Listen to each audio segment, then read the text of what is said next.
Sir ಇವತ್ತು ಸಂಜೆ ವೇಣುಗೋಪಾಲ್ ಮತ್ತು ಸುರ್ಜೇವಾಲಾ ವಿಚಾರ ಅಜೆಂಡಾ ಏನಂತ ಗೊತ್ತಿಲ್ಲ.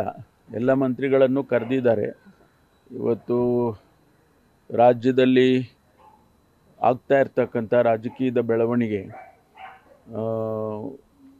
ಮಾನ್ಯ ರಾಜ್ಯಪಾಲರು ಏನು ಮುಖ್ಯಮಂತ್ರಿಗಳಿಗೆ ಶೋಕಾಸ್ ನೋಟಿಸ್ ಕೊಟ್ಟಿದ್ದರು, ಅದರ ಬಗ್ಗೆ ಸಂಪುಟ ಮಾನ್ಯ ಶಿವಕುಮಾರ್ ಅವರ ಅಧ್ಯಕ್ಷತೆಯಲ್ಲಿ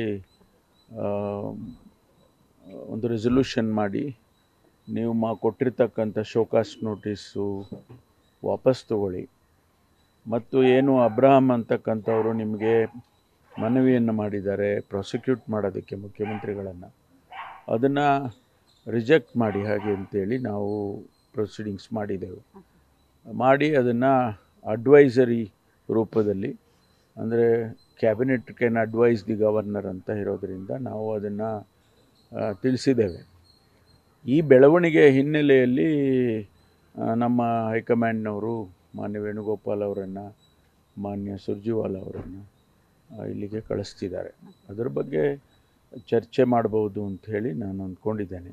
ಮತ್ತು ಬೇರೆ ಬೇರೆ ರಾಜಕೀಯದ ಬೆಳವಣಿಗೆಗಳು, ಯಾವ ರೀತಿ ಮುಂದೆ ಸರ್ಕಾರ ಕಾರ್ಯಕ್ರಮಗಳನ್ನು ಮಾಡಬೇಕು ಅನ್ನೋದ್ರ ಬಗ್ಗೆ ಕೂಡ ಚರ್ಚೆ ಆಗ್ಬೋದು ಅಂತೇಳಿ ನಾನು ಊಹೆ ಮಾಡ್ತೇನೆ. ಮಿಸ್ತ್ರಿ ಅವರ ಒಂದು ವರದಿ ವಿಚಾರವಾಗಿ ಏನಾದರೂ ಚರ್ಚೆ ಆಗುತ್ತೆ? ಗೊತ್ತಿಲ್ಲ, ಅವರು ವರದಿ ಕೊಟ್ಟಿದ್ದಾರೆ ಅಂತ ಗೊತ್ತು. ಏನು ಕೊಟ್ಟಿದ್ದಾರೆ, ಬಹುಶಃ ಅದರಲ್ಲೂ ಕೂಡ ಏನಾದರೂ ಕೆಲವು ಅಂಶಗಳಿದ್ದರೆ, ಅವರ ಫೈಂಡಿಂಗ್ಸ್ ಏನಾದರೂ ಇದ್ದರೆ ಅದನ್ನು ಕೂಡ ಚರ್ಚೆ ಮಾಡ್ಬೋದು.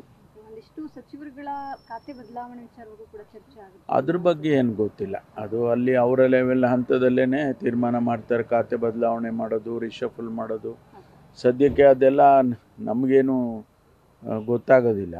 ಅವರು ತೀರ್ಮಾನ ಮಾಡ್ತಾರೆ. ಹೈಕಮಾಂಡಲ್ಲಿ ಅಂಥ ಪರಿಸ್ಥಿತಿ ಬಂದಿದ್ದರೆ ಅವರು ಅಲ್ಲೇ ತೀರ್ಮಾನ ಮಾಡ್ತಾರೆ. ಹೌದು, ಯಾಕೆಂದರೆ ಅಲ್ಲಿ ಶಾಸಕರಿದ್ದಾರೆ, ಅದು ಕೂಡ ಆಡಳಿತ ಪಕ್ಷದ ಶಾಸಕರಿದ್ದಾರೆ, ಅವ್ರ ಮೇಲೆ ಅಪಾದನೆ ಬಂದಿದೆ.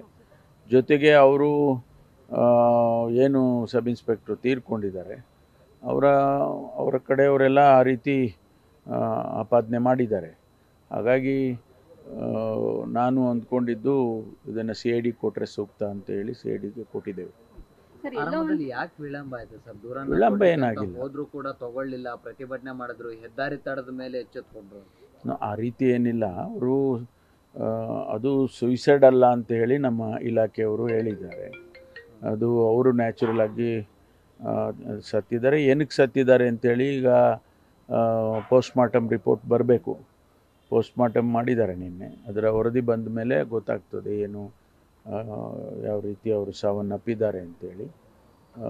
ಈಗಾಗಲೇ ನಾವು ಅವರಿಗೆ, ಅವರ ಶ್ರೀಮತಿಯವರಿಗೆ ಇಲಾಖೆಯಲ್ಲಿ ಕೆಲಸ ಕೊಡಬೇಕು ಮತ್ತು ಕಾಂಪನ್ಸೇಷನ್ ಕೂಡ ಕೊಡಬೇಕು ಅನ್ನೋದ್ರ ಬಗ್ಗೆ ನಾವು ತೀರ್ಮಾನ ಮಾಡ್ಕೊಂಡಿದ್ದೇವೆ.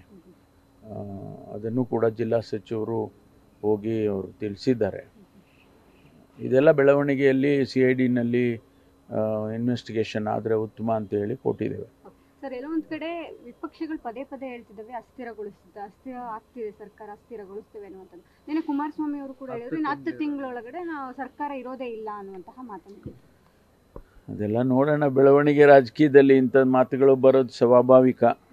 ಅವರು 3 ತಿಂಗಳಿರ್ತಾರೆ, 6 ತಿಂಗಳಿರ್ತಾರೆ, ಹಾಗೆ ಹೇಗೆ ಅಂತ ಮಾತಾಡೋದು ಸ್ವಾಭಾವಿಕವಾಗಿ ಮಾತಾಡ್ತಾರೆ. ಆದರೆ ಅಂತಹ ಡಿಸ್ಟೆಬಿಲೈಸ್ ಆಗುವಂಥ ಯಾವುದೇ ಸೂಚನೆಗಳು ನಮ್ಮಲ್ಲಿ ಇಲ್ಲ. ನಾವು ಆಡಳಿತವನ್ನು ಮಾನ್ಯ ಮುಖ್ಯಮಂತ್ರಿಗಳು ಸಿದ್ದರಾಮಯ್ಯನವರು ಕೊಡ್ತಾ ಇದ್ದಾರೆ. ಅದರಲ್ಲಿ ಯಾವುದೇ ನಮಗೇನು ಅಂಥದ್ದು ಕಾಣಿಸೋದಿಲ್ಲ. ನ್ಯೂಸ್ ಫಸ್ಟ್, ನಿರ್ಭೀತಿಯಿಂದ ನಿಮ್ಮ ಪರವಾಗಿ.